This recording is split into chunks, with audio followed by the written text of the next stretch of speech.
Soon assembly lines were up and running in Ford's factory. The lines became the key to mass production, a system that would remain virtually unchanged for most of the century.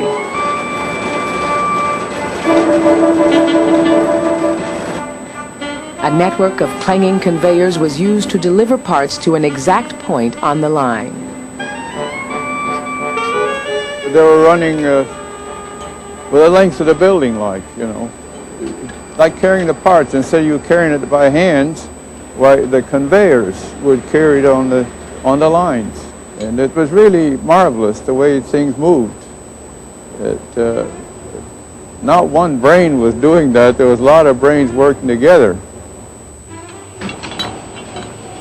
The workers became an integral part of the great machine, and management set the pace, without discussion or negotiation, for unions were forbidden. The men faced new pressure as the final assembly line beat out the rhythm for the whole factory. There was no way they could stop or slow it down.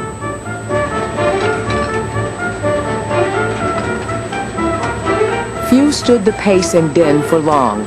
Men tried it for a few weeks, then quit. But Ford had an answer. The company was making record profits. The time taken to build each car had dropped to 1.5 hours, so he could afford to raise pay. When he announced he was doubling wages to the unheard-of level of $5 a day, the factory was besieged with applicants. Red Cole was 18 when he started at Ford. The thing about Mr. Ford that stuck in my mind mostly was that he started to pay $5 a day. And Mr. Ford to me was like a god. He was like a god, because he had control of so many thousands of people, and he had them in such order, the lines, the production lines, the coming and going, the shifts, 3 shifts, 8 hours each shift, days, afternoons, and midnights. And everything to me was so clockwork that I was so proud to be a part of it. I loved it. By 1920, Detroit was a boom town. Its population had quadrupled since 1900. Other car makers adopted the Ford method.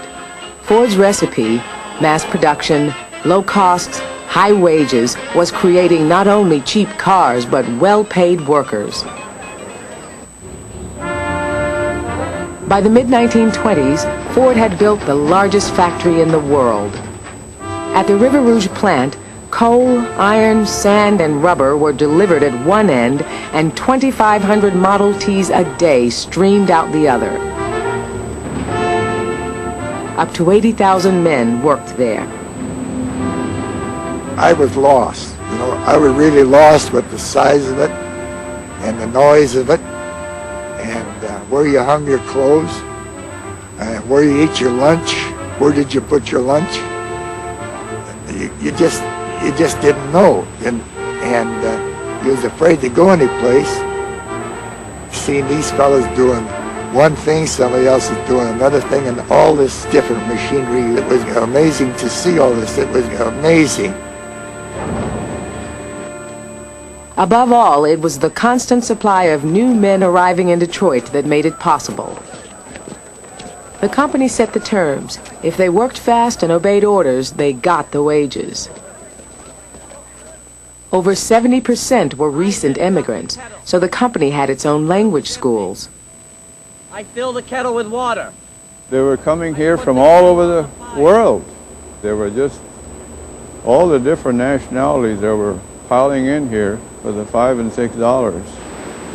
He'd have one line with Hungarians and another one maybe with some Russians or English or French, that outproducing each one. It made a game out of it. It was a game for which Ford made the rules simple but strict. High pay for hard work. What Mr. Ford wanted from his workers was a good day's work on the shift. Go home, eat and go to bed, and save your strength and get up and give them a good day the next day. That just pops in my mind, and it is the truth. Ford's private security force, the Plant Protection Service kept discipline.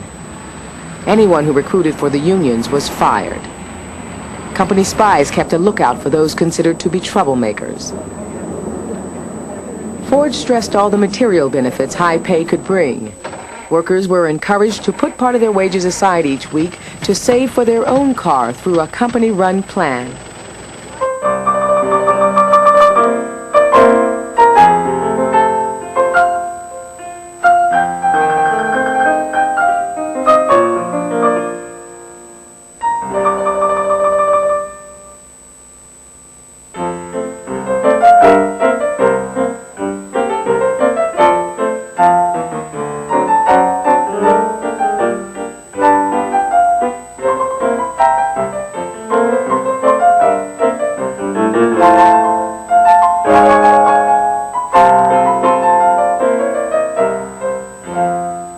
You were in the bucks, you know.